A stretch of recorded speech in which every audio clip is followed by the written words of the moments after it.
그럼 여기서 리얼미터 이택수 대표 전화 연결해서 분석 내용 살펴보겠습니다. 전화 연결되어 있습니다. 안녕하십니까? 네, 안녕하세요. 네, 일단 괄목할 만한 이 차이를 보인 게 바로 문재인 이사장인데요. 네. 원인은 어디에 있을까요? 네, 가장 직접적인 이유는 최근 한 공중파 텔레비전 교양 프로그램에 나왔던 영향이 가장 컸던 것 같습니다. 문재인 이사장이 그간 신문을 통해서나 뉴스를 통해서 간접적으로만 봐왔었는데 본인의 육성으로 1시간가량 유권자들에게 노출된 것이 이번이 처음이었거든요. 그래서 출연 다음 날부터 지지율이 크게 올랐고요. 두 번째는 한명숙 전 총리의 당권 도전으로 저희가 지난주부터 차기 대선 주자군에서 민주통합당 이제 대표가 되셨죠. 한명숙 대표를 배제하고 조절했는데 한 대표의 지지층이 같은 당 손학규 대표나 또 정동영 고문에 비해서 같은 친노 인사를 할 수 있는 문재인 이사장한테 많이 간 것으로 보입니다. 네. 근데 새로 꾸려진 민주통합당 지도부를 보면 친노의 전면 부상을 꼽을 수가 있는데 문재인 이사장 이 영향은 얼만큼 받았을까요? 네, 이번에 선출된 한명숙 대표 그리고 2위를 기록한 문성근 최고위원 모두 친노 직계라 할 수 있고요. 이번에 70만에 가까운 모바일 투표단이 이 두 후보에게 상당한 표를 몰아주면서 적극적인 지지층으로 다가섰는데요. 차기 대선 주자군에서 이분들과 가장 직접적으로 오버랩되는 분이 바로 문재인 이사장이죠. 그래서 문 이사장이 여론조사에서도 크게 상승을 한 것 같고요. 지난주에 이어서 이번 주도 크게 상승을 하고 있는 분위기입니다. 문재인 이사장은 어제 조사한 조사 결과에서는 지난주보다도 더 상승한 17.1%로 계속 상승 중인 것으로 나타났습니다. 네, 이 기세로 나아간다면 이제 총선과 대선에는 어떤 변수로 나타날 수 있을까요? 네, 일단 문재인 이사장 개인적으로는 부산 사상구 지역을 선택을 했죠. 한나라당 장제원 현역 의원 지역구인데요. 네. 연초 한 일간지에서 조사한 바로는 한나라당 후보를 앞서는 것으로 나타났거든요. 일단 PK 지역에서 문재인 이사장이 의석을 확보할 수 있다면 대권 가도에서도 개인적으로 상당한 입지를 구축할 수 있을 텐데요. 우선 지금의 대선주자로서의 지지율 상승세가 PK 지역에서 자신의 국회 입성에 상당히 긍정적인 영향을 미칠 것으로 보이고 따라서 지금 민주통합당이 목표로 하고 있는 PK 지역에서 두 자릿수, 그러니까 10석 이상의 의석을 차지할 수 있을지를 좀 관심 있게 지켜봐야 될 것 같습니다. 네, 대선 지지율을 살펴보면요. 먼저 다자구도에서 1위는 한나라당의 박근혜 위원장인데 양자 대결로 갔을 때는 굉장히 큰 차이로 안철수 원장이 1위를 차지하거든요. 네네. 네, 그 부분은 어떻게 볼 수 있을까요? 네, 그 안철수 원장 대 박근혜 위원장의 양자 대결 구도는 이제 개인적인 대결 구도이기도 하지만 여야 간의 그 1대1 대결 구도이기 때문에 사실 안철수 원장이 무소속 후보임에도 불구하고 최근 정당 그 지지율에 있어서 이제 민주통합당이 전당대회 효과 때문에 상당히 상승을 했죠. 그래서 그런 효과가 좀 반영이 된 것 같습니다. 그래서 안철수 원장은 개인적으로 야권의 지금 뭐 단합이나 연대 또 전당대회 효과 이런 것들이 다 반영이 돼서 좀 상승한 것 같고요.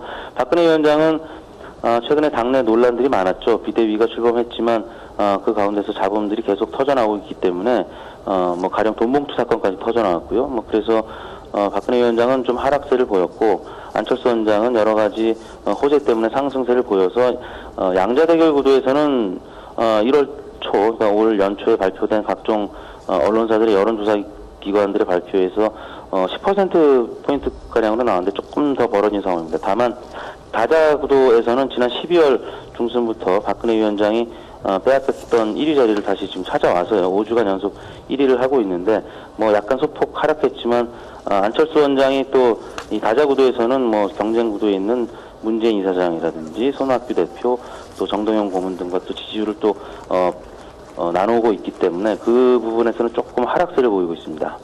네, 이번 여론조사에서 사실 1위부터 3위 문재인 이사장을 제외하고 4위부터는 이 5%도 채 미치지 못하는 대선 지지도입니다. 아직 뭐 대선까지는 10개월이 남아있지만 과연 어떤 변수들이 작용을 할까요?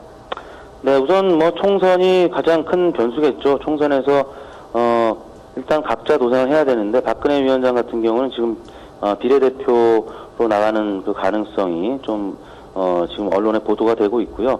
또 그 문재인 이사장 같은 경우는 조금 전 말씀드린 대로 그 PK 지역, 특히 이제 부산 사상구에서 살아남아야 되는데 그 이제 근방에서 같이 이제 동반 출격하는 김정길 전 의원이라든지 또 문성근 최고위원 등이 어느 정도 약진하느냐. 문재인 이사장은 PK 지역에서 민주통합당의 약진 정도에 따라서 좀 대권 행보에 큰 영향을 받을 것 같고요. 박근혜 위원장은 총선에서 과반을 지금 넘기기는 참 어려운 상황입니다. 지난 2008년 총선 때, 2004년 총선 때 그 탄풍에도 불구하고 그런 어려움에도 불구하고 120석 가량의 그 의석을 차지하면서 나름대로 선방을 했었는데 네. 이번에도 한 130석 안팎의 그 의석을 차지하지 않을까라는 전망인데 아무튼 그 총선 그 결과에 따라서 많은 그 영향을 받을 것 같습니다. 네, 이 정당 지지율을 좀 살펴보죠. 전당대회를 치른 민주통합당의 지지율이 조금 더 올라갔습니다. 3주 연속 상승세를 타고 있는데 네. 한나라당과는 조금씩 더 격차를 벌리고 있는 것 같아요. 네, 그렇습니다. 민주통합당이 지난주 34.7%로 연속 창당 이후에 3주 연속 상승을 했고요. 한나라당은 돈봉투 논란으로 29.5%로 양당 간 격차가 5.2%로 오차 범위 바깥으로 이제 처음으로 벌어진 거고요.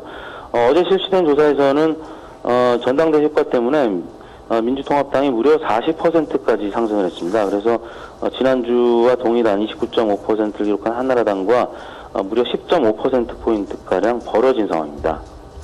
네. 이명박 대통령의 국정수행 지지율도 이제 조사를 했는데 22.6%로 나왔습니다. 국정수행을 잘 못하고 있다는 응답이 66.6%가 네. 나왔습니다. 이 결과 어떻게 분석할 수 있을까요? 예, 상당히 지표가 안 좋아졌습니다. 국민 3명 중 2명꼴이 국정수행을 잘 못한다 이렇게 부정적으로 평가를 하고 있고요. 긍정적인 평가는 말씀하신 대로 22.6%로 아주 안 좋은데요. 사실 5년 단임제에서 5년차 지지율은 굉장히 낮게 나타날 수밖에 없죠. 재임을 할 수가 없기 때문에 실망감에 따른 그런 비판적인 의견이 많이 반영이 되는데 노무현 전 대통령이 5년 전 이맘때쯤에 사학법 재개정 논란 등으로 12.6%까지 떨어진 적이 있었습니다. 그보다는 현재 이명박 대통령이 높긴 하지만 20% 초반의 지지율은 상당히 개인적으로 낮은 기록이죠. 2008년 촛불 시위 당시에 17%가량으로 떨어진 적이 있었는데 지난주 22.6%라면 그보다는 5%포인트가량 높은 거죠. 하지만 이번 주 다시 반등 기미를 보이면서 어제 24.4%로 다소 회복세를 보이고 있습니다. 하지만 이번 총선 결과에 따라서 야권에서 청와대 관련 특검 예고를 하고 있기 때문에 상당히 어려운 한 해가 될 것으로 보입니다. 네. 사실 아직 정치 참여를 선언하지 않고 있는 안철수 원장이 지금 가장 유력한 대권 후보인 박근혜 위원장과 계속 양자 대결 이런 여론조사 결과가 나오고 있는데 과연 오늘 5% 이상 상승한 문재인 이사장이 과연 박근혜 위원장의 대항마가 될 수 있을지 좀 앞으로 여론조사를 좀 지켜봐야 할 것 같습니다. 오늘 말씀 여기까지 듣겠습니다. 고맙습니다. 네, 감사합니다.